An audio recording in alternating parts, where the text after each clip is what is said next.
வணக்கம் சொந்தங்களே, மீண்டும் ஒரு காணொலி சந்திக்கின்றோம். இன்று இந்த ஆலயத்தை பேச்சியம்மன் என்று சொல்கிற கிராமத்தில் உள்ள ஆலயத்தில் 8ஆம் மலை நிகழ்வு என்று நடைபெற்றது. இந்த நிகழ்வு தான் சென்றுள்ளேன். உண்மையை அங்கே பார்க்கும்போது பாரம்பரிய முறைப்படி வயது போனாக்கள்லாம் நிறைய இருந்தார்கள். அந்த முறைப்படி செய்வதற்காக கிட்டத்தட்ட அந்த உள்ள அனைவருமே கிராமத்தில் அயல் கிராமம் எல்லாம் சேர்ந்து நிறைய மக்கள் வந்திருந்தார்கள். அங்கே நிறைய பொங்கல் நிகழ்வு செய்திருந்தார்கள். கிட்டத்தட்ட 300 பானைகளுக்கு மேலே வரும் வச்சு ஒரே காலையில் இந்த பொங்கல் நிகழ்வை ஏற்பாடு செய்யப்பட்டிருக்கிறது. உண்மையில் இந்த பொங்கல் சக்கரை பொங்கல் மட்டுமல்ல, இது கறிப்பொங்கல், மற்றது சக்கரை பொங்கல், மற்றது வெள்ளையாமுதல் சொல்லி அந்த ஒவ்வொரு விதமாக செய்தார்கள். ஒவ்வொருவரும் தங்கள் நேர்த்திகளுக்கு நிறைவேற்றுவதற்கு எவ்வாறு நேர்த்தி வைத்திருக்கிறார்களோ அவ்வாறு இந்த நிகழ்வுகளை செய்திருக்கிறது 8ஆம் மலையில். உண்மையிலே பார்க்க சந்தோஷமாக இருந்தது. என்னென்னு சொன்னால், ஒரே இடத்துல ஒரு 250-300 பானைகளை வச்சு பொங்கி அந்த மக்கள் சந்தோஷமாக வழிபட்டார்கள். நேர்த்திகளுக்காக தாங்கள் நேர்த்தி நிறைவேற்ற கோழிகள் கொண்டு கொடுத்தார்கள் ஆலயத்திற்கு. நிறைய கோழிகளும் சேர்ந்ததாங்க பாக்குடி பாருங்க. நிறைய கோழிகள் இதெல்லாம் ஏலத்தில் விடுவார்கள். அதாவது இந்த கோழியை கோயிலுக்கு கொடுத்தா ஏலத்தில் விட்டு அந்த காசை ஆலயத்துக்கே கொடுப்பார்கள், ஆலய செலவு கொடுப்பார்கள்.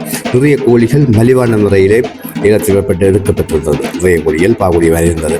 அந்த வகையிலே இந்த 8ஆம் மலை பாருங்கள், எல்லா மாதம் ஃபுல்லாகவே கோழி அப்படியே பொழுது ஆட்கள் பச்சு கொண்டிருக்கணும். கோழி அதுக்கு எப்படி விடும் சின்ன பிள்ளைகளான பொங்கக்கூடிய இருந்தது. மேலே இந்த 8ஆம் மலை என்ற நிகழ்வு அனைவரும் ஒன்றிணைந்து செய்தார்கள். கிராம மக்கள் அனைவரும் ஒன்றிணைந்து செய்து அவதானிக்கக்கூடிய வரை இருந்தது. வயது ஒருவாரின்றி ஏறாமல் ஒன்றாக சேர்ந்து இந்த பொங்கல் நிகழ்வை ஏற்பாடு செய்திருக்கிறார்.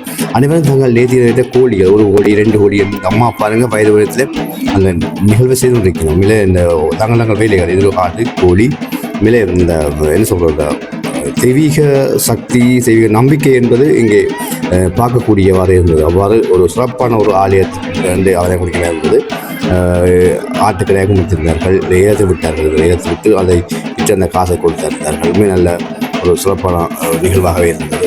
இங்கே பாரம்பரிய படையல் முறைகளை சரியாக அந்த வயோதிபர்கள் என்று முன்னெடுத்தினார்கள். வயோதிபர்கள் மேலே ஆலயங்களில் வயோதிபர்கள் தான் இப்போ அதிகமாக இருந்தாலும் கூட, ஆனால் இந்த ஆலயத்தில் பரமுழம் தான் நடித்தார்கள் ஃபுல்லாக முடியும் மட்டும் மிக சிறப்பாக இருந்தது. இந்த நிகழ்ச்சி பார்க்க 8ஆம் மலையில் 8ஆம் மலை பார்த்தாலே விளங்கும். அதில் நிறைய பாரம்பரிய உணவுகள் ஃபுல்லாக அவ்வாறான நிகழ்வுகள். இந்த அம்மாவால் கலையாடின ஒரு ஆள் நிறைய பேருக்கு அந்த சாமி அருள் ஆடிக்கொண்டிருந்தார்கள். எனக்கும் கிட்டணிக்க பயமாக தான் இருந்தது. இன்னொன்று செய்யவில்லை, தங்களுக்கு அந்த ஆடுவார்கள், இதை ஆடினார்கள். அந்த பாரம்பரிய முறைப்படி அந்த பொங்கல் நிகழ்வுகள், அந்த படையல் சம்பிரதாயங்கள் எல்லாமே நடந்தது. எல்லாருக்கும் அந்த அருள் கிடைக்காது. நம்ம ஆடின பார்க்க எனக்கு தலை சுற்றிட்டு அப்படி விழுந்து எல்லாம் ஆடினா இவங்களை பேருந்து நடக்கிறவே போடுவார்.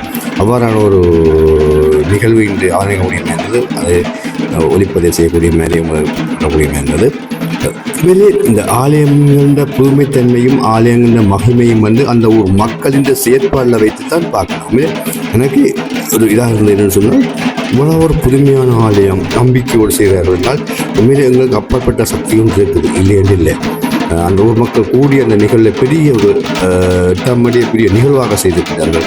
பார்க்கவே ஒரு வியப்பாக இருந்தது. அந்த நிகழ்வுபூர்வமான காணொலியை தான் நீங்கள் பார்க்க முழுமையாக பாருங்கள். உங்கள் கருத்துக்களை தெரிவிங்கள்.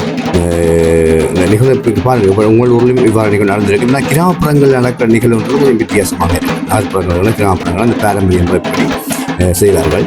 அது இன்றும் இருக்கின்றது என்பது உண்மையிலே ஒரு வரவேற்க விடயமாகத்தான் இருக்கிறார். தலைமுறையினருக்கு இந்த நிகழ்வை இவ்வாறு செய்கின்ற பாரம்பரியத்தை கொண்டு சேர்ப்பது என்பது எமது பொறுப்பாக இருக்கின்றது. தொடர்ந்து இந்த நிகழ்வை பார்த்து உங்கள் ஆதரவை தாருங்கள்.